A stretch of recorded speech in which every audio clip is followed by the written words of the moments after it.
Hello, and welcome to another episode of the Citizens of Lorcana podcast, a podcast where we invite you to be a part of their world. We are your hosts, Jared and James. Today, we're talking about Lorcana releasing. So, without further ado, let's jump into the episode. Hey everyone, welcome to another week. Last week, we talked all about Gen Con, and this week, Lorcana is releasing. It should be releasing the same day we're dropping this podcast.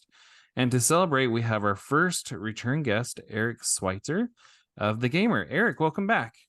Return guest? Don't you mean third co-host of the podcast? Okay, let's clear the air on this a little bit. We actually What's up, everybody? Welcome to the Citizens of Lorcana podcast. We're your hosts.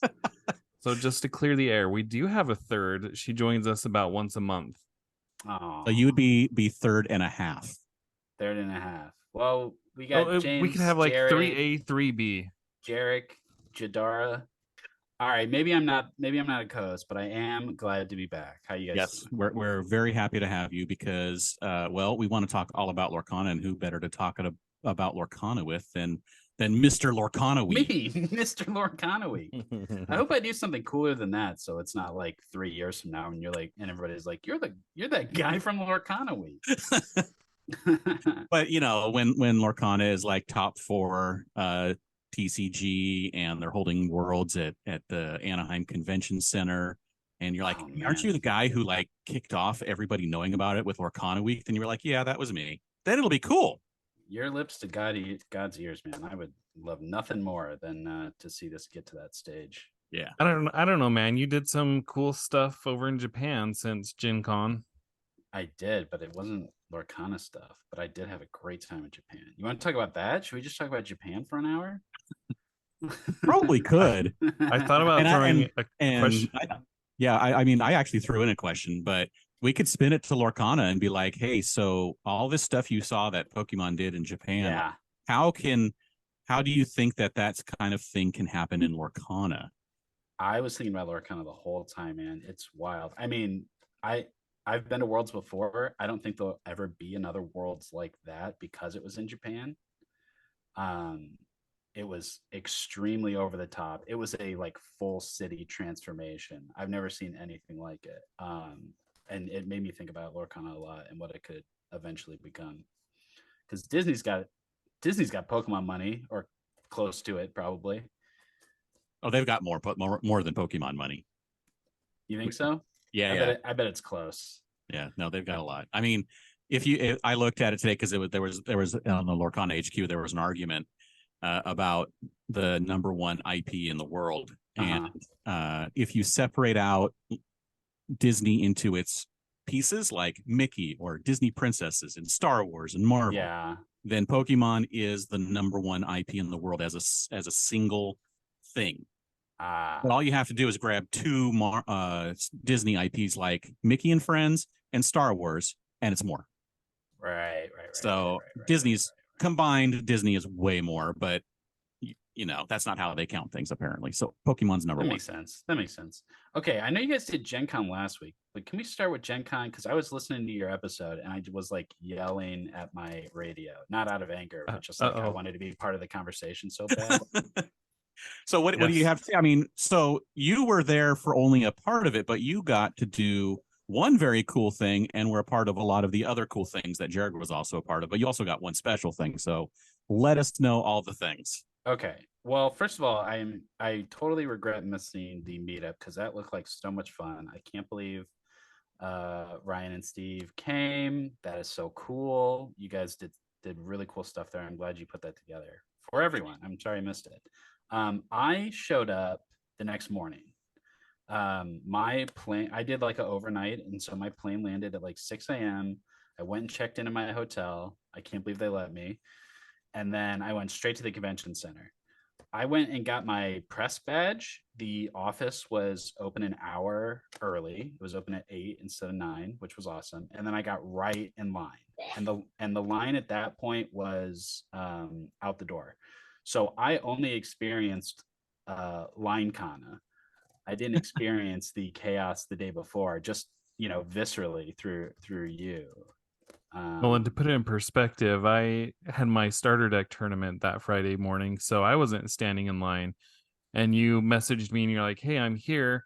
I was like, "Sweet, I'll come find you." And I had to walk a good ways outside the building, around the corner to find you. Yeah, yeah, I was way out there. That line took at least 4 hours. Um, as soon as I got through it, all that was left was booster boxes. I got a booster box. I immediately ran into Ixia. Shout out to Connor and his dad. They were super fun to hang out with last weekend, 2 weekends ago, whatever. And then I started pulling packs out of the box. You guys didn't talk about this. This was one thing that I really wanted to bring up last week. You can pull packs out of the box without opening the box. I remember seeing your picture about that on Twitter. What do you think about that? That is not good. So what we're talking about is the way that they have designed the boxes. There's no shrink wrapping. They have a pull tab on the bottom, which if you've watched any openings, box openings, you've seen people do that. And the problem is, of course, that if you want to, if you are an unscrupulous type, you can actually pull packs out of the sides where the lid comes up. Yeah. I mean, you can figure it out. We don't have to tell you how to do it. You would never know. No one would ever know. You would never. So like a pack could be missing. A pack could just fall out. Honestly, if you shook it the right way, I think stuff could just fall out of them. But also, you could put packs in it. So if I'm opening boxes, if I'm a store and I'm opening a bunch of boxes, and maybe I hit an enchanted, maybe the rest of those packs go off to the side. And once I get to 24, I put those in an empty box. Like, I don't know. I'm not trying to give people ideas about shady stuff to do, but it does make me nervous that these boxes can't be sealed. They literally can't be sealed. The shady types will think of these things anyway. Sure, yeah. So it's not like we're giving them ideas. I mean, they're going to see these unopened things and be like, how can I game the system? Do you think there's a chance that they do come with plastic at a store, or has anyone seen them at stores yet? Because I've only seen them at Gen Con. A store posted a picture of their stuff on Twitter or somewhere else, and I saw it on Twitter, and it was basically they had one of the sealed starter deck cases with the 12 starter decks, the display thing, and like 4 or 5 booster boxes stacked on top. And the starter deck thing did have plastic around it. None of the booster boxes did. I think they just stacked them up right out of the box, and that's what they look like. So I mean, I don't want them to put plastic on the boxes just because like plastic's bad, but something's got to change. I don't know what, right? Something's got to change. Well, it's a legitimate concern, and I think it's a valid thing that you raised. What it's going to do in the market side of things is it's going to make sealed cases the premium item for collectors, because there's no way that someone could mess with a sealed case and remove any cards or. So are cases sealed? They do have. I'm assuming they have some kind of marked tape around them. Yeah, they're shipped in boxes. Yeah, that you can tell that it's a sealed case versus a resealed case. Right. Yeah. I mean, God bless anyone that wants to collect cases, I guess. I don't know. I don't anticipate that like chapter 2 is going to have brand new boxes, but like that would be ideal. I mean, I guess ideal would be wave 2 of chapter 1 has new boxes, but that's definitely not going to happen. No. So what do you think the solution is, Eric? The box has got to be redesigned. The pull tabs need to be on the sides or on the top so that nothing can ever come out of them. It's got to, it's got to be a different box. So that was somewhat alarming. One thing that I was very excited about, or surprised about, I should say, is how easy it was for me to finish my master set.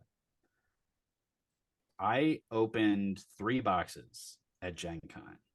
I went through the line the first day. I got there at 8 a.m. I went through the line. They didn't cut my badge because all that was left was booster boxes.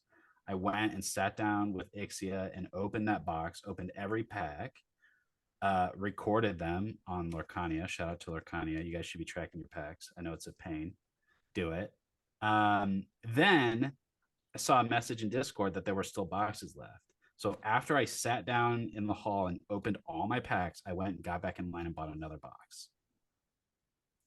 Then the next day, well, we can talk about that more later, but I got a third box on the next day. So by the time I had finished opening my second box, I was 2 legendaries short of finishing a one of everything. I did get some pretty favorable trades. Shout out to Lee Barbs, who just started throwing cards at me at one point. But for the most part, I would say I got like 2 extra legendaries that I otherwise wouldn't have had. I did some trading, and after 2 boxes, I was almost completely done. I was 1 legendary and 1 super rare away from finishing the set. And when I opened my third box, I had every card. People don't understand. You were working like a madman to complete your collection. I saw you sitting at the tables there, wheeling and dealing. Yeah, kind of. Well, I was sorting a lot. I knew exactly what I was missing. I was trying to trade with people. I did a lot of trading. So yeah, so like I definitely had a goal to get one of everything before I left. And maybe other people who are like just going to their stores and buying boxes aren't going to be like that ambitious. But at the same time, it really did only take me 2 boxes to get pretty much the entire set. So it made me sort of start thinking about how many more boxes of the first set I'm going to actually buy. Obviously, I need more cards to build decks. Like one of everything doesn't cut it. But for commons and uncommons, I'm up to like 12, 14, 16 of all of them already. Yeah, I got 2 boxes as well. I did not get so favorable my legendaries. I got 3 legendaries in each box for a total of 6. What? But I agree. For the commons and uncommons, I did pretty well. I mean, pretty darn close to a full play set on each of those. And we both got an enchanted too. Yeah. Yeah, I got the Aurora. Nice. Yeah. So I'm surprised. Beth pointed this out as soon as she saw the Aurora. She's like, "That's basically looks like the Belle stained glass window from the beginning of Beauty and the Beast." Oh. And I haven't seen anyone compare the two, and it really does look like it. Yeah, me neither. I hadn't even thought of that. Interesting. Well, the Belle Enchanted is pretty amazing too. Yeah, the Belle's really nice. They're all really nice. I mean, they're all great cards. Yeah. So the next day, you got another box, and there was some other adventures. So what happened on your Gen Con? What is that? Saturday? Yeah. I had some hijinks that morning. I had some situations. I don't know how much it makes good podcast, but basically I was supposed to get there with Jared at like what were we, like 4:30 or something? Yeah, that was the plan. We were gonna sit at the front of the line and just play games until they opened at 10 or whatever. And first I stayed at the airport. I got my hotel really late, so I stayed at like an airport hotel. Could not get an Uber. I just stood there forever. I got up on time. I was ready to go. No Ubers. Then I eventually did, and my Uber driver, very nice lady. Don't think she's going to hear this. She was talking about her dead husband the whole time.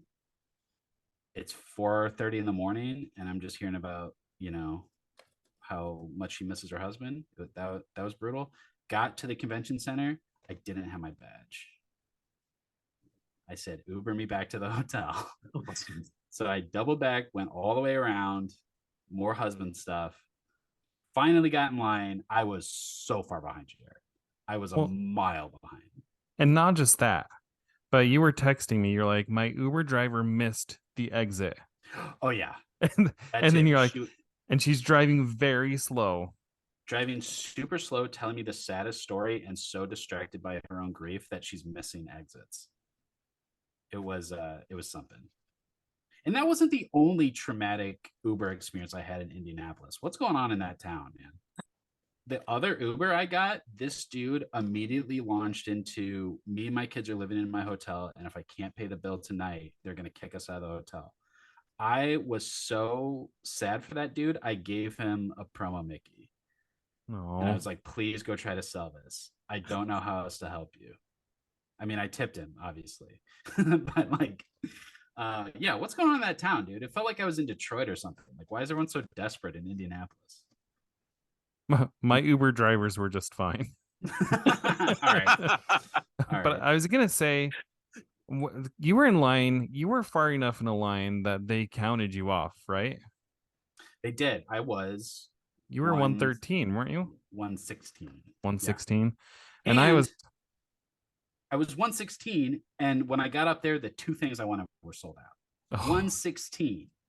I didn't get the Stitch binder and I didn't get the Steamboat Willie playmat. Those were the only Oh, he look at just that. showed me the Just showed it Stitch, to him. Stitch binder. because I was number 76, so I won't say you were a mile behind me. And I was trying to save you a spot in line, but as soon as you told me you had to go back to the hotel, I was like, Yeah. I can't hold it for that Yeah. long. Yeah. You guys do understand that you're like talking about 76th in line and 100 and whateverth in line, and I'm like, that is rookie numbers, guys. I've been like, from waiting at the Star Wars thing, Force Awakens panel at Comic-Con, I don't know, waiting from Wednesday with my group from like 9 p.m. on Wednesday night for a 5 p.m. Friday panel. And I was like 500th in line. Wow. Yeah, I mean, it was still Gen Con. Like, I mean, it's like, it was wild, but it was wild for Gen Con. okay, all right, yeah.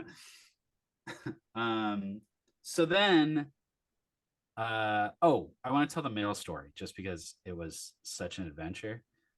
I'll get through this one quickly. So by the time I got my third box, I started really panicking because I was leaving from Indianapolis to Japan for 9 days. And I bought way more stuff than I thought I was going to. I really did think I was going to go to Gen Con and get one box, but I ended up with 3 boxes. I had already opened 2 of them completely. So I just had a giant stack of cards. Plus, I got one of each starter deck, and then I interviewed Nicholas Cole, and during that interview, PR gave me another starter deck. I got 2 card boxes and a binder, the Queen binder. Is that it? Oh, and they gave me another playmat, so I have 2 of the Maleficent playmats. And my suitcase was already packed for like 9 days in Japan after this, so I was like panicking. Anybody who saw me, I couldn't talk about anything except getting rid of all these cards. So I'm trying. Oh, so I was talking to PR about the problem, and they were like, "Oh, we were trying to ship stuff out, and there's like nowhere to ship stuff around here." And I was like, "What? It's a convention center. Of course, there's got to be a FedEx or something. Every convention center I've ever been in, has shipping." So I decide I get convinced that there's nowhere to ship here. So I decide I'm going to go down to the expo floor and buy some kind of storage. Connor showed me like a big case for cards, and I was like, I'm just going to check that and just like fly to Japan with this big like storage box of cards. So I'm on my way down to the floor and I'm texting James, right? And I'm like, I don't know what I'm going to do. And then you're like, there's a FedEx in the Marriott, in the JW Marriott, in the JW Marriott. And I'm coming down the escalator, and you go, there's a FedEx in the JW Marriott. It closes at 6. And I go, okay, it's 5:58. I was like mad. I was like, why are you telling me this useless information at 5:58? Meanwhile, I'm on the West Coast going, it's like, it's only 3:00. I don't know what you're mad about. So yeah, so I look down at my phone. You're like, FedEx in the JW Marriott closes at 6. I look up. It occurs to me I'm in the JW Marriott and I'm now looking at the FedEx. I finish coming down the escalator. I run into the FedEx. No one's in there. It's just one guy. And I go, I can't take all these Lorcana cards to Japan. And he goes, I got you. He runs behind me. He pulls the gate shut and locks the door. And he goes, just dump it all out. So I start unloading cards on the table, just like piles and piles of cards, binders, all starter decks, everything on the table. And he starts pulling out business card boxes and filling up all these boxes. I was in there for 5 minutes. He packaged it all up. It was like $40. He mailed it home. I can't believe it happened. I can't. It was like the luckiest thing ever. Yeah. Like one of the coolest stories. I fulfilled my man in the chair duties. I want to be the Yeah. guy in the chair. Yeah. I'm the guy in the It chair. was a very Birds of Prey moment. You were my Barbara Gordon. Nice. And then I was like, oh, obviously I'm not going to ship this box I haven't opened yet. Then I can't open it.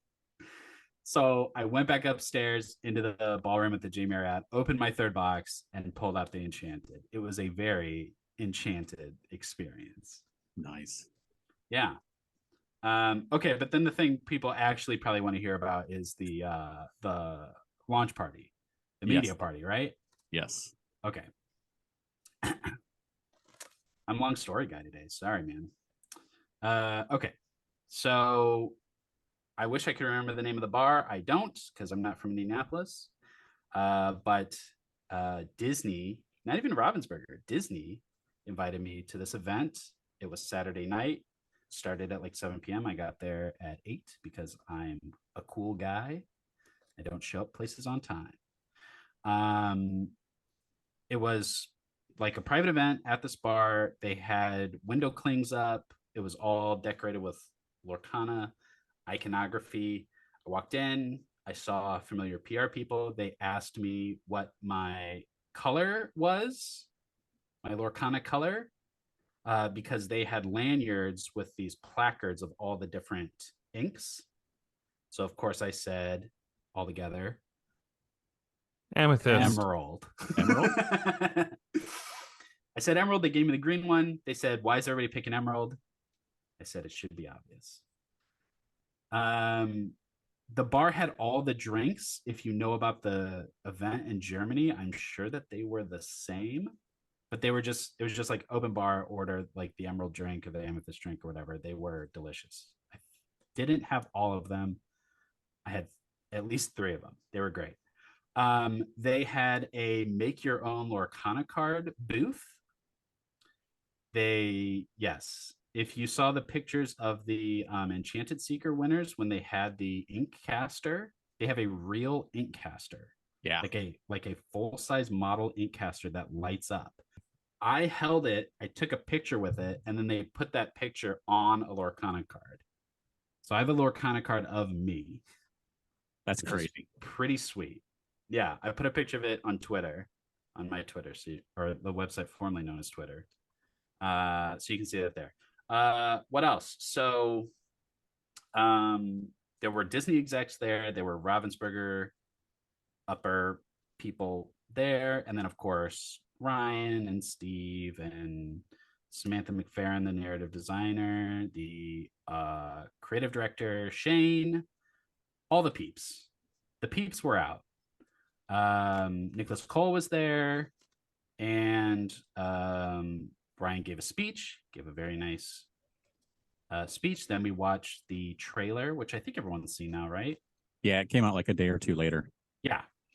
We watched the trailer, and then they gave us all these bags. And in our bags, we had another starter deck. I left with 3 Sapphire Steel. I left Gen Con with 3 Sapphire Steel starter decks. So they gave us another starter deck, 3 packs, and like a playmat, and then this card that showed 6 cards, 1 of each ink. And the goal was to trade until you had the cards on your sheet, and everybody had different sheets. And so there was a bunch of tables set up where people could play, and I was like trying to trade with people to get mine. And if you got all 6 of the cards, you got a print of Nicholas Cole's Maleficent signed by him. Nice. Yeah, like a whatever like printer paper size is, like a small print. So it was mostly just, I guess I was there for like 3.5, 4 hours just talking with the Lorcana developers. I had a really long conversation with Steve, which was cool. It was the first time I met him. I know you guys met him before, but I had never spoken with him in person before, and it was really cool to talk to him, except, and he's not going to hear this, but there's this other guy who just like walked up and joined our conversation, didn't introduce himself or anything. And all of his questions were like, I've never heard of Lorcana. Please tell me, like, what is ink? So I'm trying to have like a design conversation with Steve, and this guy's just like, and the inkwell, how does that work? You must have been on fire. Dude, would you really walk up to the designer of the game and ask him like these super basic questions? Like, would you not be embarrassed? Like, Google it before you come to the party, dude. Like, you know? And then he started complaining that he only got one starter deck. He goes, he's like, so what's the elevator pitch for like my wife to get her to play? And like Steve launches into this whole thing about how it's like so approachable. And he's like, yeah, but I only have like one deck. So like, how am I even going to play with it? And Steve's just like, I don't know if there's any extra decks. Maybe you could ask somebody. Like, so, and I'm trying to talk to him about the nitty gritty details. I'm trying to talk to him about like balance and design. And it was just like, dude, you're like throwing up roadblocks in this like conversation I'm trying to have. It wasn't Steve's fault. He's awesome. That was the first time I also met Shane. That was super fun. He was talking about, acquiring all the artists and coming up with like the visual design of the game. He talked about there's something fun I can share. Let me think about it. Sorry, I've been in Japan for 10 days, so this was like a lifetime ago. Yeah. Okay. So he was talking about how like in the brainstorming process, I'm sure this is similar for most TCGs, like ideas never go away, because if you don't use something, you could use it eventually. Like the game just goes forever. So like anything you think of now, even if it doesn't make it in chapter 1, chapter 2, like it could eventually become something. So he's talking about how they just like, throw things at the wall, and maybe it'll become something, maybe it doesn't. One of the things he threw out there was like he was really trying to make Cruella DeVille race car driver. That would be right? cool. Right, because the like iconic shot of her like driving angry, but like reimagined as like a Formula One racer. That'd be And so he's like, cool. yeah, he was like, I don't know, maybe it doesn't fit, maybe it's a little too out there right now, but that's just like something we have that could be something eventually. I thought that was super fun. I'm sure there were other details I'm forgetting. I really should have taken notes, but it wasn't one of those things where I wasn't like doing formal interviews with people. I was just like there, like chatting with people. So I didn't want to like turn it into like, like a press session. It wasn't really like that. Right. So, but it was a great time. I got Lorcana macarons as I left, like one of each ink color. Were they hexagon shaped? No, they were just round. But we were there so late that they were like tearing the place down. They like pulled all the art down. They turned the lights on. I was still standing there with Ryan talking. A bunch of people were showing him pictures of their babies because he just had a baby too. So everybody was like sharing pictures of their babies. And I walked up and I was like, "Hey man, what about my baby?" And I showed him a picture of me with my enchanted card. He thought that was very funny. I think he acted like it was funny. Yeah. Well, I mean, it was marginally funny. It got a chuckle out of me. Yeah, it was a cool event, and it was cool that like throughout Lorcana week and before that, I had like collaborated with all these people, interviewed these people, and it was really cool to get to meet them all and celebrate the end of that whole Lorcana week thing. Yeah. Not that it was a party for me or anything, but it was a nice bow to wrap everything up. And yeah, exactly. Yeah. And then you went to Japan. And then I went to Japan. There was a bunch of recognizable people at that party too. Like there was like press people, but then there was like a lot of influencers and stuff. You know that I don't know if you guys are on TikTok, but there's a guy with like a long bushy mustache, like a handlebar mustache, that talks about board games. His name's like Ryan Recommends or something. Anyway, somebody will know him. Somebody will know him. He was there. There's a bunch of influencer types there as well. I am waxing nostalgic here. Yeah. Lorcana's releasing on the same day that this podcast drops. Oh, cool. But we will never not have a time where Lorcana isn't available again. So I know. I wanted to ask each of you, what has this Lorcana journey meant to you? I never thought I would get to be part of like a game right at the beginning like this. I've always loved Pokemon cards, but I was very young when that whole thing started, and as I've like continued to be involved with Pokemon cards, it's always been like a sort of grasping at my childhood kind of thing. So this has been such an amazing thing to be here right at the beginning, to be part of a community as it is formed, and to, in a small way, like be part of the game's launch too, with the coverage I've gotten to do. So like I get to be a fan, I get to be involved on the media side of things, and it's been a super unique experience. Because like Pokemon's cool and I love it, but I'm not like part of Pokemon. When I like go to Worlds and there's 10,000 people there, like I feel like once Lorcana gets to that point, I am gonna feel like I am part of it in a totally different way.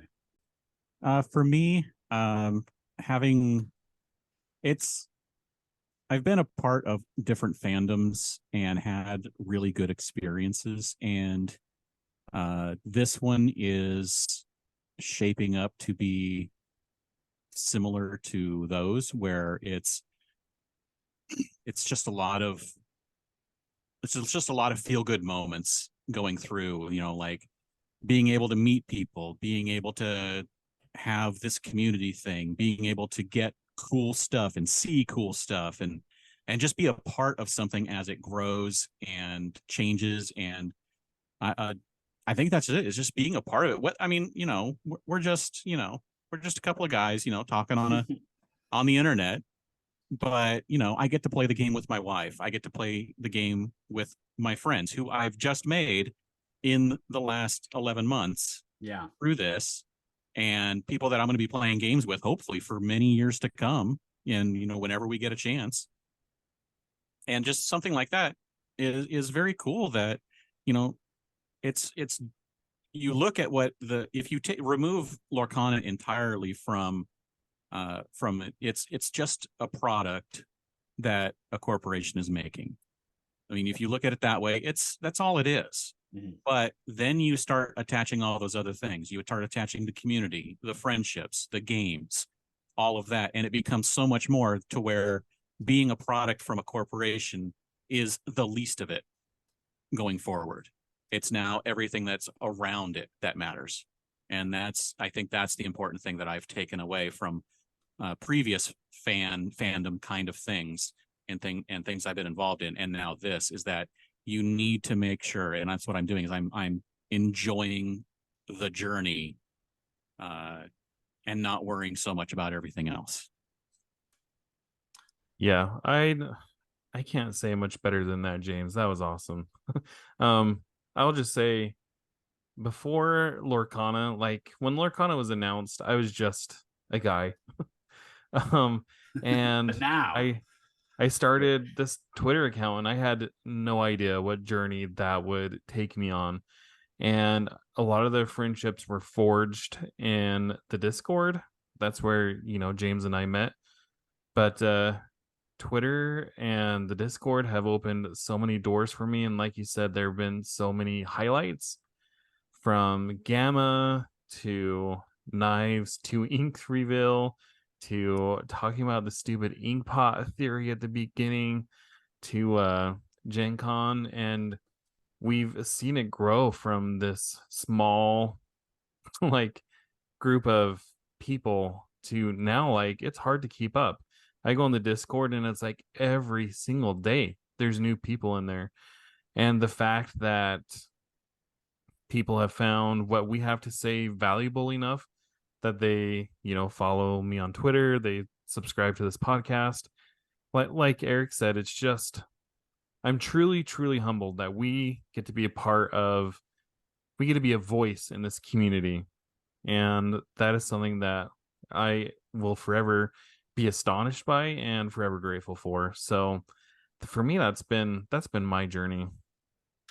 Yeah, when I was talking about Gen Con before, I didn't touch on it too much, but I mean the best part of all of that, like getting cards early and stuff is cool, but like it was really the meeting everybody, and seeing everybody. And it's just such a unique thing that we have this like built-in friend group. Like when you meet a Lorcana person, you immediately have something in common, and you can just like automatically be friends, and everyone was amazing. I didn't meet one jerk the entire thing. Even the like greasy TCG guys that can't stop like flipping their cards. You know what I'm talking about? You know who you are.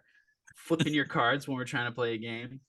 Like even the people that get like a bad rap in TCG space, all those people were awesome. They were all super nice to me. And I had a great time with everybody. I met so many people at Gen Con, and I feel like I like made 40 new friends in a weekend. That's such a crazy experience. Yeah. James, you had a good weekend though, didn't you? You slept in. You were the guy in the chair, remember? I got to be the guy in the chair at least once. I got to yell at Gen Con for Thursday on Twitter. I was the angry guy on the internet for a short time. Yeah. Everyone I talked to from Ravensburger, but from PR to like the design team, like every single one of them was like, you have to give Gen Con credit for pulling it together. Like they definitely deserve to be criticized for what happened on Thursday. But every time I was like, talking to anyone on Ravensburger side, and I was like, hey, great job, like fixing everything in the end. I like that was so crazy, and then it was so smooth. They're like, no, that was Gen Con. They did that. They figured it out. It was their idea to bring the coffee out for everybody. Like they organized the line. Like that was all Gen Con. They pulled it together. They really wanted to make sure Gen Con got credit for that. So good to hear.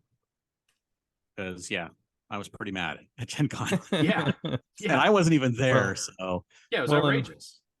When we were in line on Thursday, Steve walked by, Steve Warner, and he's like, we tried to warn them that it was going to be a big deal.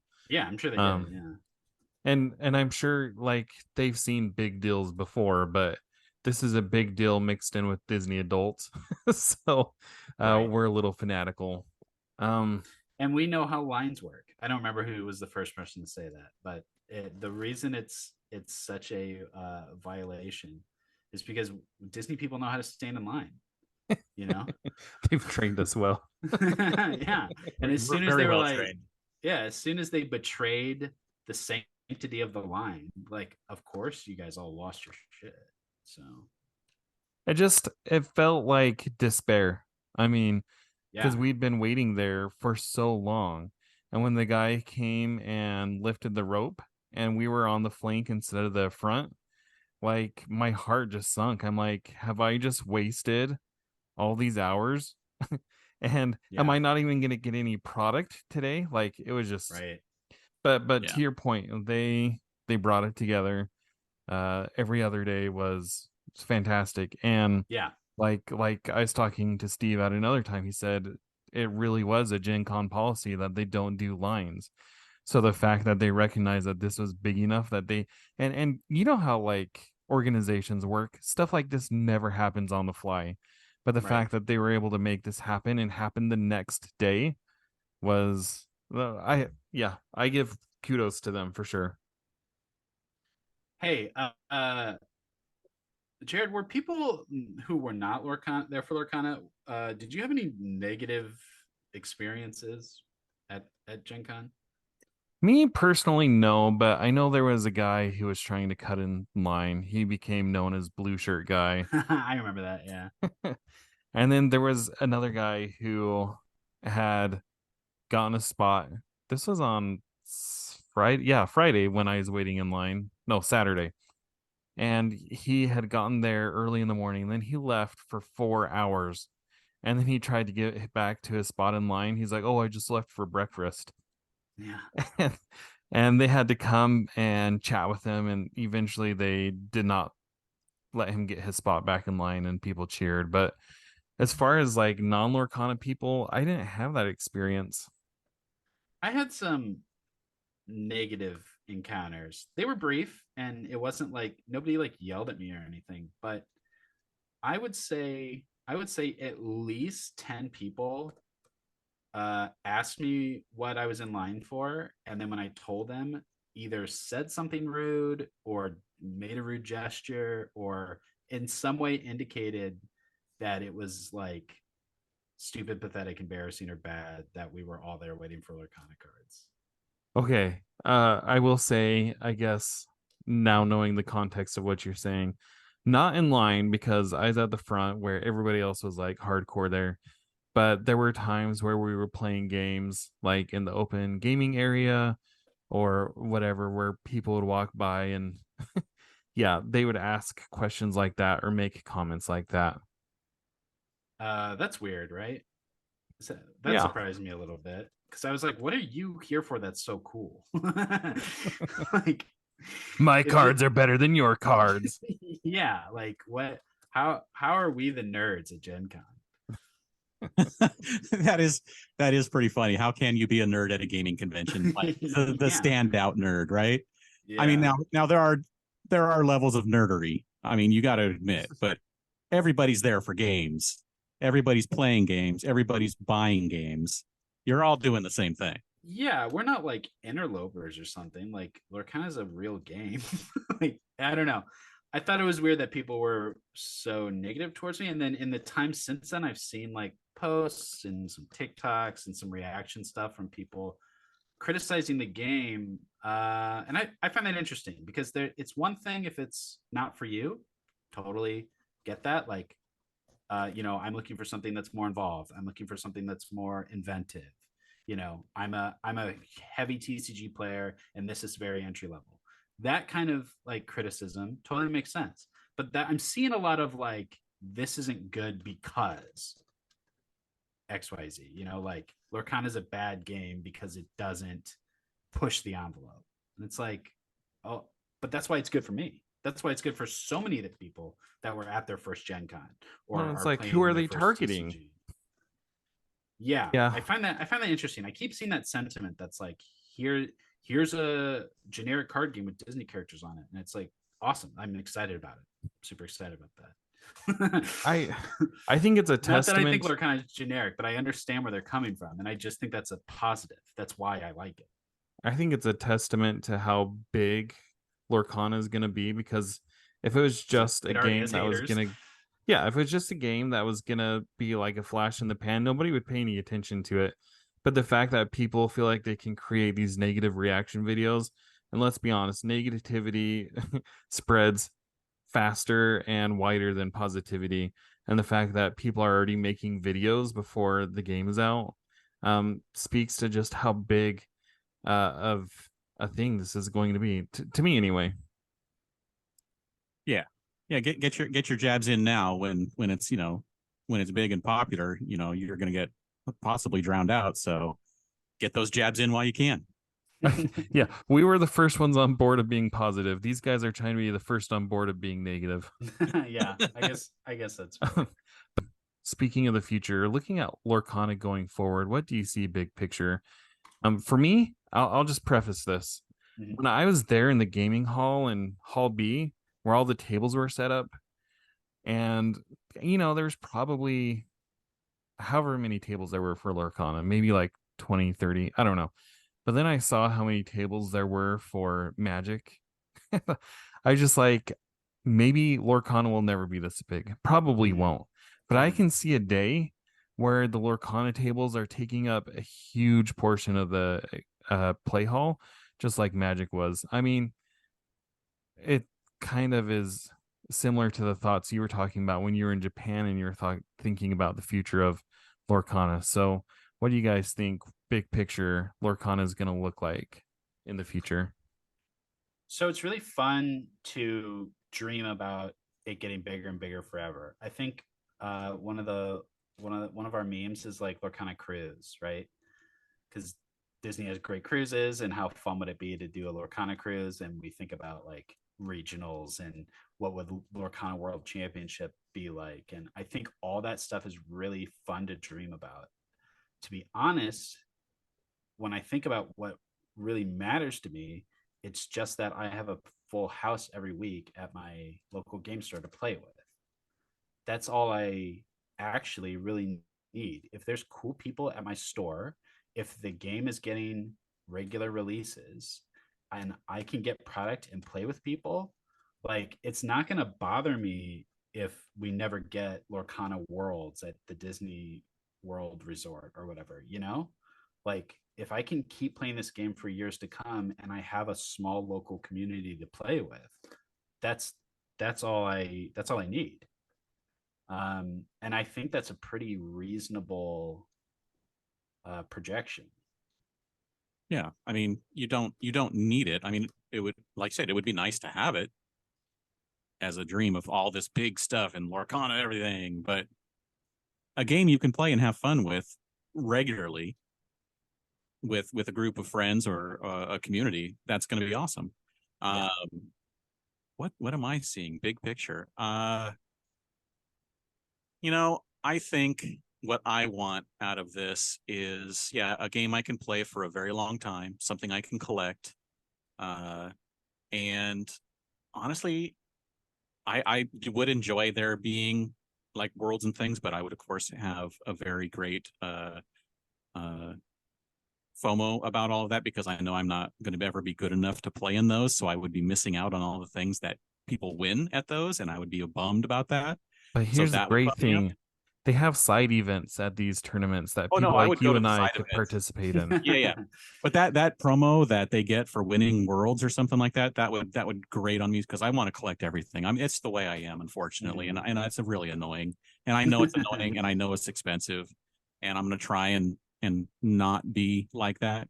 I mean, otherwise I'd be buying like every single French version of every single card, every Yeah, German dude. You version. send me links to German product. I'm like, where are we going?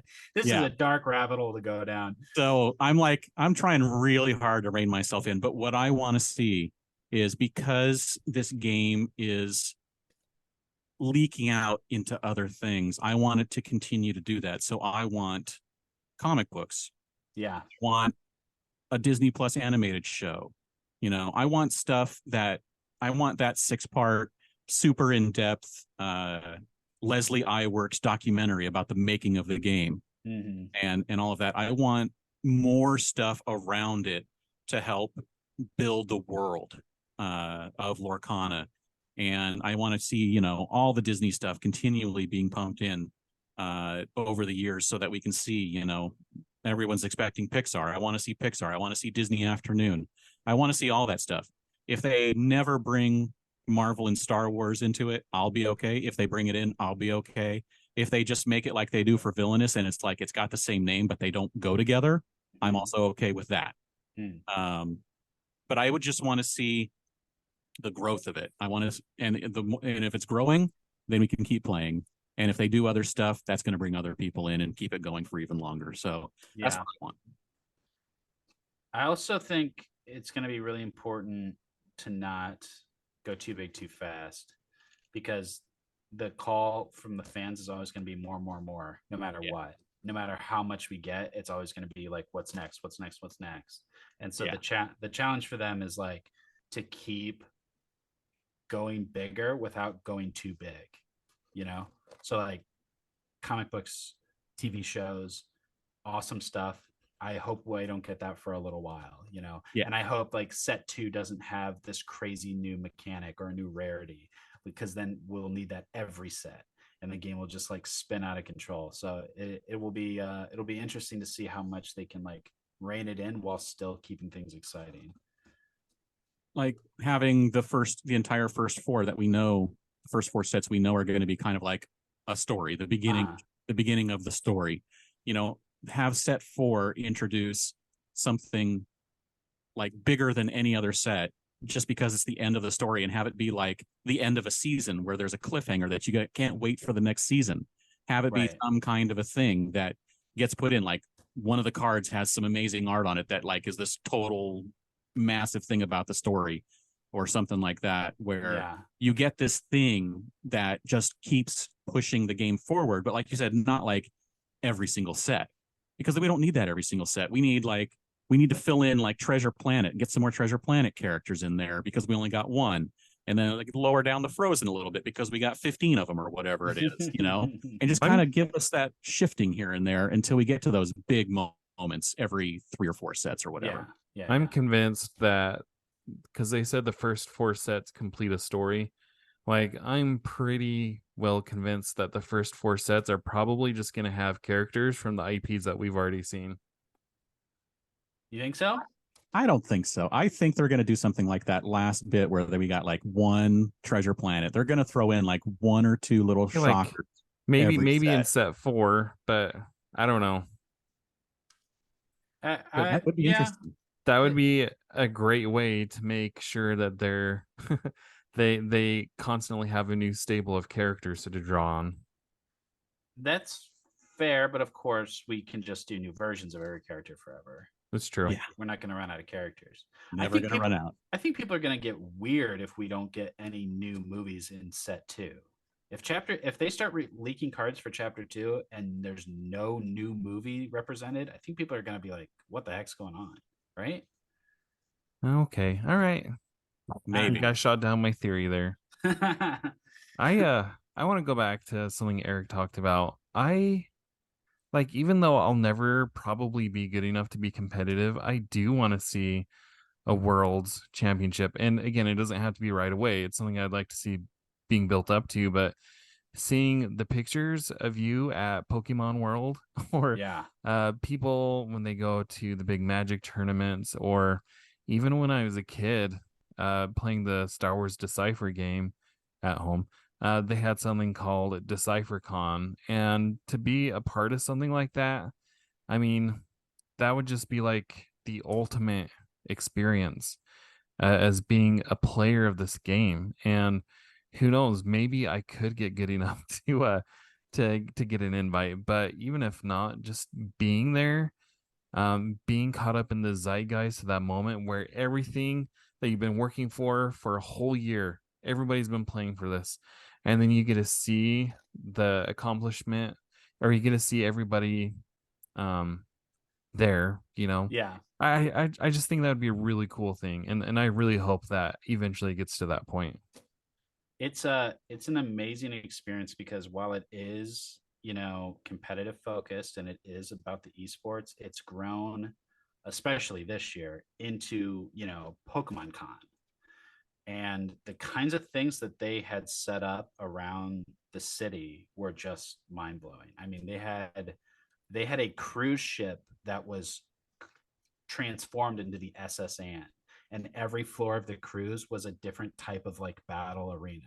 So like the first floor was like trading card game, and then video game, and then terror raids, and like as you worked your way up, there was all different games, and it was just open tables, and you would just sit down and like play battle somebody or trade or like whatever. And the whole thing was like decorated with all Pokemon stuff. It was amazing. They had live shows, they had a drone show, they had an art walk that went through the whole city, they had custom manhole covers with Pokemon on them, replacing all the manhole covers in the city. Like it was like Pokemon Con. Like you didn't have to be invited to be a competitive player there to really enjoy it. But to your point, like maybe none of us are ever going to be good enough to get invited to Lorcana Worlds, but our friends will, and like getting to like celebrate and cheer on people we know that are competing on like a professional level is an amazing feeling. So that will be very cool, even if you're not going to personally be one of those people. It's just that community aspect of it, All right, so I have a quick question, just because we have got to ask at least one question, right? let's do our journalistic duty here. Why do you think it is that we don't have comprehensive rules yet? Why is it? I sure It's would like 2 to days. know because I ask every day. It's mind-boggling to me that the game comes out on Friday and we don't have comprehensive rules, and no, not even any chatter about comprehensive rules. You think that would be pretty important for people that are going to be running events in 2 days or whatever, right? You'd think. It is very strange to me that is being so closely held, and it makes me wonder if either it was a work in progress or because so like when they do those Q&As on like Twitter and stuff, that is as much for their benefit as it is ours, right? Like they're answering our questions, but they're also gathering what questions they hadn't thought to answer before. Like they're learning about game scenarios that hadn't come up on their end because they can play test. They could play test all day, every day for 5-10 years, and it's a blip in what the global community is going to be able to do in the first week, you know? Yeah. So they need our help to test and learn about the game too. And I wonder if that's part of why we haven't seen the rules yet, is because there's still things being added to it. I don't know. I really don't know why it makes sense. taking so long. And having a really nice app where they can just throw them up there and have it be a living document makes it nice, where they don't have to print it out or, you know, send it out with everything and then have it be outdated as soon as they send it. Yeah. It's Wednesday night, and I have like mild confidence that the rules will be available by the time you hear this. I'm trying, so we'll see. You have more confidence than me, but you probably know more than me too. It does seem unreasonable to expect people to run competitions without the rules. Well, another thing that surprises me is in their tweets, like late last year, earlier this year, people asked them about a judge program, and they said that there would be a judge program leading up to release. But again, that's something else we just haven't heard about. And we don't have the store locator either, right? Right. Like especially for the local store launch, the store locator should be available. That was a huge surprise. Yeah. I don't know. All I can say is launching a new TCG must be really hard. I was going to say it's got to be a lot of things that, you know, nothing goes perfectly. Lots of things go wrong, and I'm sure plenty of things are going wrong that they're having to put the fires out, and just not having a lot of them not having all worked together and done it before means there's just going to be problems. Yeah, and let's not take for granted like this is one of those things where it's like I don't know anything about anything. I know I'm like journalist guy, but I'm just saying stuff sometimes. So I don't know what I'm talking about, but they had like everyone at Gen Con, everyone that works for the company, right? Even they were like running cash registers, people like designers and PR people and like whatever. And people get really sick at conventions. It's the con crud, man. Like, so who knows if a bunch of that team came back from Gen Con a week and a half ago and they've all been laid up since then. I don't know. But that's a real thing that happens. Half of the media group I was with in Japan all have COVID now. Half of us. People that I was like having dinners with every single night. Luckily I had it recently. I had it like 3 months ago from a convention. You lucky duck.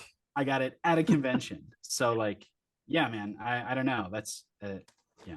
Like I said, it happens. It's basically happening at conventions. I mean, I saw after coming home from Comic-Con, so many people like in Artist Alley were saying that they caught it, you know, because they just see and meet so many people. And there are people who are going to go if they're sick, or even if they don't know they're sick. So right. And they sent their entire staff to a convention 2 weeks before their game comes out. Yeah. I put a poll up on Twitter about 5 days after Gen Con ended, asking people if they came home sick, and it was probably about 25% that said yes. Teddy was really sick, right? Yeah. Yeah. Adara got really sick too. Yeah, man. Yeah. It happens. It's a con. There's just normal sickness. There's, you know, COVID sickness. There's wearing yourself down and not eating right, and you know, your body just rebelling. All kinds of things can happen. But everybody had fun, mostly. So I had fun. Yeah. So as you're listening to this, maybe you're waiting for your event to happen at your local game store for the weekend of release. Maybe you have cards already and you're sorting through them. it's going to be an awesome weekend. No matter when you're listening to this, before or after, we hope that your weekend is and or was amazing or will be amazing, and you get the stuff that you want, and you can play some games, and we can't wait to do the same. Are we out of time? Because there's one other topic I want. Oh no, we're not out of time. I just was kind of wrapping up that because we hadn't talked about the fact that this is coming out that this weekend of release, and I wanted to mention. Yeah, we're going big time. So something I think a lot of people are going to have on their minds right now is organization, because you mentioned sorting cards, and I know, James, you've been very on top of like getting boxes and binders and all kinds of stuff and like having a plan for your stuff.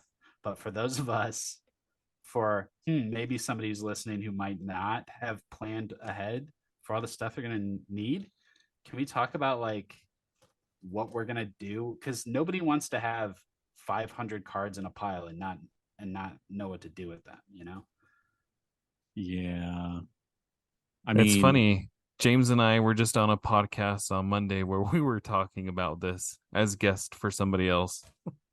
Well, let me tell you what I'm doing, and you can tell me what a mistake I'm making. So the first thing, I had to pause for effect. The first thing is I have a 1,600 card box, and I have just put all my cards in number order and then separated them by color, basically.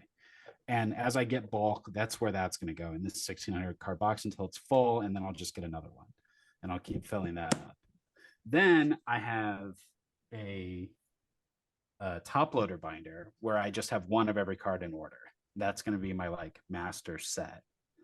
But what I'm missing is I don't know what to do with new stuff I get right when I get it, because like my big box of cards that are all in order need to be sorted in. But what happens when I'm just like at the store and I pull an enchanted, or like I pull some rares? Like, what are you guys doing on the spot? Because I'm not going to lug the 1,600 card box and my top loader binder around. They wouldn't even fit in a backpack.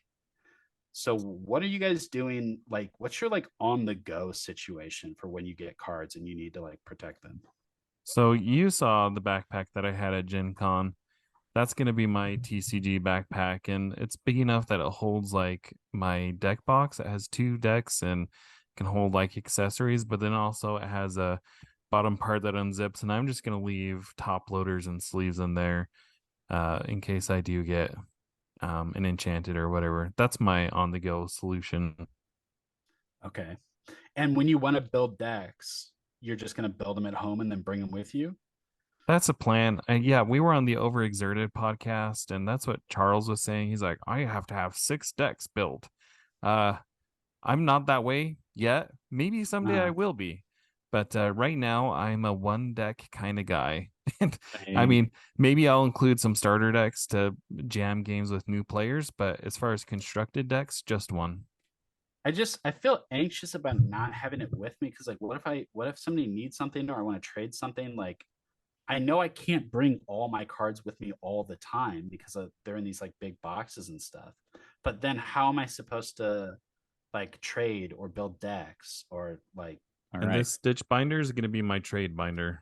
Exactly. So that's what I was planning. I've been talking to Beth about this and about what we need to buy versus what we don't versus what, would be good for saving and whatever.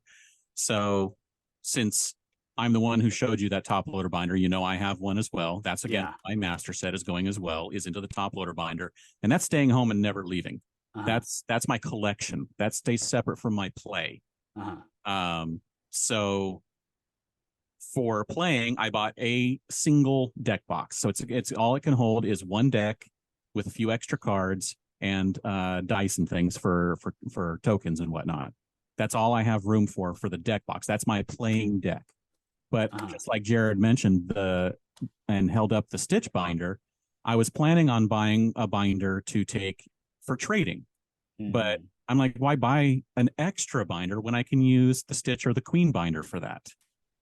So it only has 60 slots. But you're not going to have that much trade bait because you're only going to be taking rares, super rares, and legendaries. Because that's what everyone else is going to be getting, so many commons and uncommons. And those don't need to be in a binder. You can just bring, like, you can go buy like one of those white card boxes that holds like 200 cards and Yeah. throw all your commons in one of those if you want to bring them for trading. So, okay, so I guess the logistic concern, like the reason I don't think that 60 card binder will work for me, because you're right, it is going to be legendaries, super rares, but it's going to be a lot of rares, but also every hollow. Okay, so you're not keeping your foils, right? Well, I am, but I'm going to have extra foils to trade, right? Right. I mean, I already do. Right. And I want so what I've been doing with my like master set binder of top loaders is just switching out a foil version. If I get the foil, I just swap it out. But all my extra foils I want to have available for trading. Okay. But yeah, so like a 60 card binder is not going to. Right. So what I would suggest is probably just either another 2x2 4-page binder, but just has more pages in it from like Ultra Pro or someone like that. Or get an actual 9-card binder that you can carry around, one of those zip up ones, so the cards don't go flying out. Yeah. And just keep it stocked with everything that you have that you're trading. Just find whatever size fits for what you're going to have regularly. I wonder if I should just have like 3 stitch binders. They are very convenient. They are, but you will pay about the same for one like 200 card 9-card binder as one stitch binder. Yeah. So, and while I definitely say, support and buy Lorcana stuff, you don't need to buy everything Lorcana stuff. Like today, I stopped at the local game store where I'm going to be playing, and I bought 6 of those BCW long card boxes that hold like 900 cards that were like $3 a box, super cheap. And I bought 6 of them because I'm just going to keep all my bulk separated by ink in order. Yeah. And just fill it up over the time. And if it gets full, I'll buy another one and start filling the next one. Right.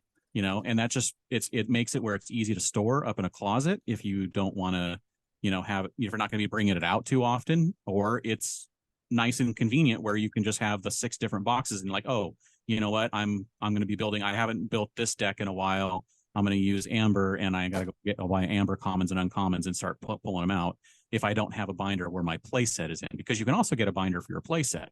One of those 12 cards per page binders that holds like 480 cards, where you can put your entire play set for each set in a full binder. Yeah, but then you got to be one of those guys that rolls a suitcase around. Yeah. So not that there's anything wrong with that. I would say probably what you would need to do if you're going to be bringing a lot of things where you're going to maybe be like moving stuff in and out of decks or giving decks to people to test with or whatever, like at events, is you're probably going to need to upgrade to a multi-deck deck box that one of the brands makes, like Gamegenic or Ultra Guard, Ultimate Guard, or one of those companies makes, that holds like four sets, enough cards to make 4 decks or 5 decks. I'm actually probably going to upgrade to one where it holds the playmat on one side and then like 400 or 500 sleeved cards on the other side, plus the compartment for dice and tokens and whatnot, just so everything can be in one box. That would be nice. Yeah. I will just add this too. For the local, like when I go to my locals, I think the stitch binder will be enough for me. Like, I'm not a huge trader like you, but definitely when I go to bigger events, that's when I'll bring my binders and stuff. Yeah. What about you, listener? Leave us a comment down below the video and let us know how you'll be organizing your cards. Oh boy, you're working it. Maybe we should bring him on as a co-host sometimes. I know. He remembers to do stuff like that. I had intentions of doing that once per episode, and I think we only did it once. Anyway, are we ready to wrap this up? Maybe. Are we? I mean, we could talk for another hour if we had to. I mean, it's all Lorcana all the time. I saw Pikachu's dancing and it changed my life. You saw like multiple Pikachu's dancing. Yeah, it was a lot. It was a lot of Pikachu's dancing. But they do make so many Pikachu cards, so I think it was, thematically correct where you could see 5 Pikachu's dancing at once. I spent 100,000 yen at one Pokemon Center, and I went to 3 Pokemon Centers. What does that translate to American dollars? Like 700. Do you know? But 100,000 yen sounds like serious money. You were basically a millionaire over there. Yeah. Wow. No, but you got all kinds of cool stuff. Can't wait to see it. Yeah. Man. I'm gonna just be giving it away at Kingslayer this weekend. Who wants a Pikachu? Just throwing it into the crowd. All right. Oh, wait. Are we doing a quiz or what? No, we got to do Lorcana Lexicon. Yes. Yep. The Lorcana lexicon for this week is 2 words: sealed versus draft. And these are both tournament types that make it, I mean, the theory is it makes it easier on new players because there's no constructed deck. So everybody is relatively on an even playing field. But every time I play in one of these tournaments, I do worse because whatever. Say, how are these easier? So the difference between these two is sealed. You're given, for example, 4 packs, and you're supposed to make a deck out of these 4 packs. Versus draft, you will go through 4 packs worth of product, but you open it, take out a card, and then pass it to the right until all the cards in that first round are gone. And then you open up the second pack, take a card out, pass it around. So those are the main differences between sealed and draft. Isn't sealed 6 packs for Lorcana? It's I think so. Yeah. I was just pulling a number out of thin air. It's 6. It is. Okay. You talked to, I won't go on too long, but you talked about your starter deck thing not going super well at Gen Con. Since people are going to be doing a lot of that stuff starting today, if you're listening to this, I want to say a couple things that I learned at Gen Con about doing the starter deck thing. Because until Gen Con, I had not had any practice sorting a pack into a starter deck. I had only been playing virgin starter decks. And there's a lot of strategy that goes into adding your pack in. So I want to just say a couple things that I picked up right away. First of all, removal and draw.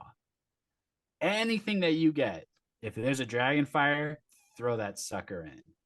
If there's anything that's going to help you draw, even if it's a crappy little beast mirror, a Mad Hatter's great, obviously. But the things you want to focus on is removal and draw.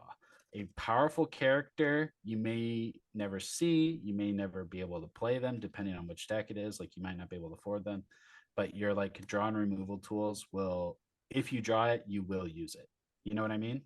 Mm-hmm. Like if you draw a Dragonfire, you're going to use a Dragonfire for sure. So put those in. And then I think for starter deck stuff, evasives, any evasive you get should go. That's exactly what I was going to say too. Yeah. If you don't get Ruby, Emerald, you want to add as many evasives in as you get. Yeah. Just, I think the main thing is don't overthink it. Like don't look at those 12 cards and try to think about synergies or strategies. Just high value cards. Like don't think about what your deck does and if this card fits. Just draw, removal, evasives, anything that's like immediately you recognize as like that's a really good card, put it in. And then so equally important is what to remove, right? Right. So and then you want to take out like your low value actions. So if you're running like let's say the Ruby Emerald deck, right? You want to take out your like vicious betrayals, your stolen scimitars, like all of that stuff that's like you are not going to be excited if you draw it. Especially if it's uninkable. Yeah, take out uninkable stuff. You can take out vanilla characters. You can take out like your Mrs. Don't Borgo. you say it. You can take out your Flounder. Oh no, but like the Steamboat Willie can go, like any of those like vanilla characters that don't excite you. But honestly, you should start with your actions and items that are like low value in those decks. Take that stuff out first, especially like Vicious Betrayal and Stampede. Stampede can go. Control your temper. Temper can go. Yeah. I saw someone mention that you even Hakuna Matata can be taken out if you need to remove enough. Yeah. Great card, not great for the starter deck. Right. Yeah, for sure. So yeah, I hope that's helpful.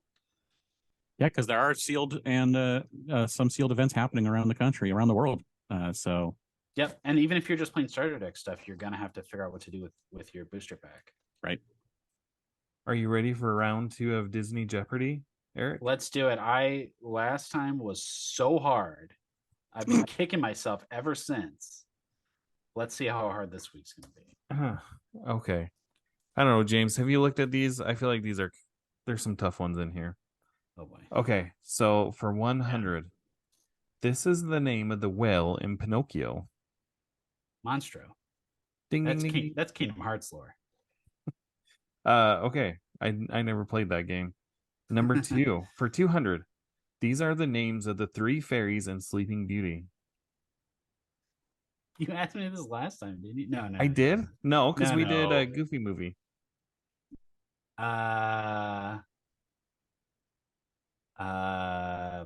have no idea. I have no idea. Well, okay, what if I give you the name of one of them? Flora. Flora, fauna, and Augusta. Merryweather. Maribel. Damn. Merryweather. So Oh, close. okay. For 300, before becoming Syndrome, this was his alter ego superhero name in The Incredibles. Well, Pixar's not in Lorcana, Jared. Right. So, But this is a Disney Jeopardy. I've only seen Incredibles once. Where is my super suit? Is that half a point? Maybe. That's half a point. No. Okay. It's Incrediboy. Incrediboy. Because he admired Mr. Incredible and he just wanted to be his sidekick. But he wasn't a sidekick, and that's why he's evil.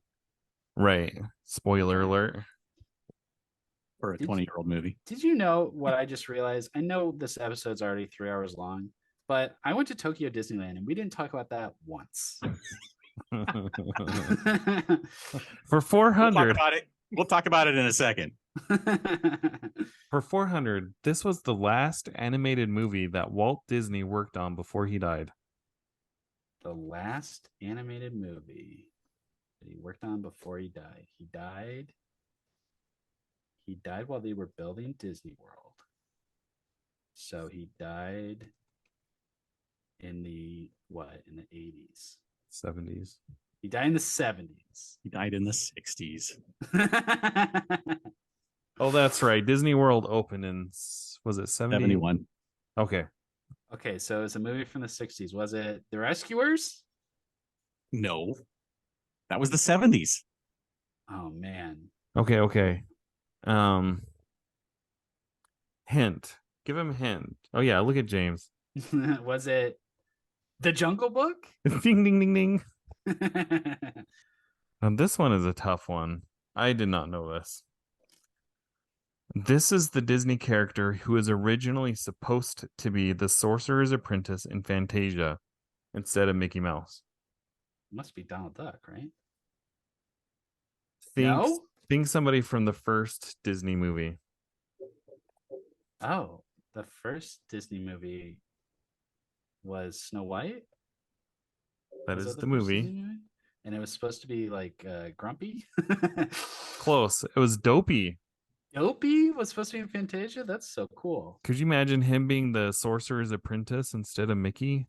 Yeah, I totally can. I could see it too, but I don't think it would be as iconic. No. Yeah. It Wow, would that's not so be. cool. So there you go. 5 for 5. Way to go. Yep, got all of them right. You can't prove that I did it. All right. Share with us your Yeah. Tokyo Disney experience. Oh my gosh. Should I really? Are we gonna do the longest Citizens of Lorcana podcast ever? We might. I'll be brief. I'll just do the highlights. First of all, they love Baymax, they love Stitch. So obviously best Disneyland. They have, Talking Turtle, Crush Talking Turtle. Oh, yeah. They have that, but it's Stitch. Nice. But he only speaks Japanese. Oh, So it's a little bit hard to follow. Also, this is probably my favorite thing, the Tiki Room. They have the Tiki Room. It's set up exactly the same. When it starts, they sing Hawaiian Roller Coaster Ride. And then this one they give me a translator for, so I could follow along. And then, in our Tiki Room, they're like worried about like the spirits. There's like rain and stuff, and they're worried about some god or something. I can't exactly remember the story. Well, in this one, they're all worried about angering the big kahuna. and they go through their whole show. It's all the same set pieces and stuff. But then the big kahuna rises from the center, and it's Stitch with his ukulele, and he wants to put on a show with in the tiki room. It was awesome. It's like really good animatronic Stitch. That's so cool. Yeah. And then, but the coolest thing they have, I didn't get. No, there's two last things. One, they have a Beast Castle. They have their own like Beast ride, and they have a full castle. It's the only Disney park with 2 full-size castles. It was a 2-hour wait. I didn't get to do it. It was 1.5 million degrees there, but I did take a picture of the castle. It was very cool.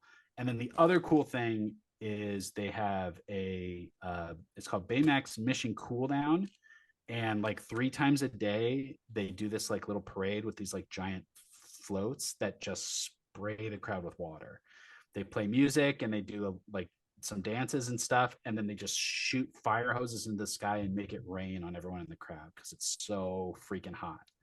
It was awesome. It was probably my favorite thing that happened that day. Just like Baymax dance party, and it's just like raining all of a sudden on everyone. You're a tough man to please. Tokyo Disneyland is really cool. They still have Splash Mountain. It's good. I like it. I liked it a lot. I didn't go to Disney Sea. I'll do that next time. Jealous. Sounds like a good time. Yeah, super good time. Now you're just back in regular old home and you're Anaheim, where you can just go to Disneyland. Yeah, I just gotta go stupid old Disneyland and buy Lorcana cards. What were the crowds like in Tokyo Disney compared to Disneyland? The lines were like the same, but it never felt crowded. It was like very open, lots of open space. You can't like culturally, you can't eat while you're walking in Japan. That's a big no-no. So there's like no trash cans anywhere because nobody like eats and walks. You have to like sit down to eat. So it just like didn't feel nearly as crowded. You can't get water anywhere ever. There's like a couple drinking fountains. All the vending machines are empty, and no restaurants sell water. Thought that was pretty brutal. You think that's on purpose, or do you think it's because so hot everybody had bought all the water? Tina, my partner, says maybe they don't sell water because then people would only buy water, and they want people to buy drinks. It's fair. I don't know if that's true, but could be. All right, let's wrap this up. All right, let's wrap it up. If you liked what you heard, next week. We'll see you next week. If you liked what you heard, you can subscribe on YouTube, follow us on the podcast of your choice. You can find me on Twitter at Citizens of Lorcana. Eric, where can everybody find you? I'm on the website formerly known as Twitter, and it's at Epic Switzer, spells how it sounds.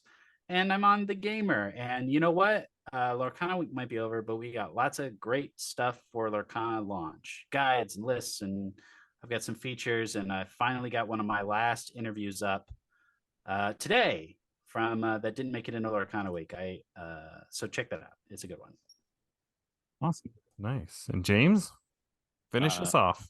I am everywhere at Dan Regal. You can check out geekshotphoto.com for links for my wife and I and all of our social medias and stuff.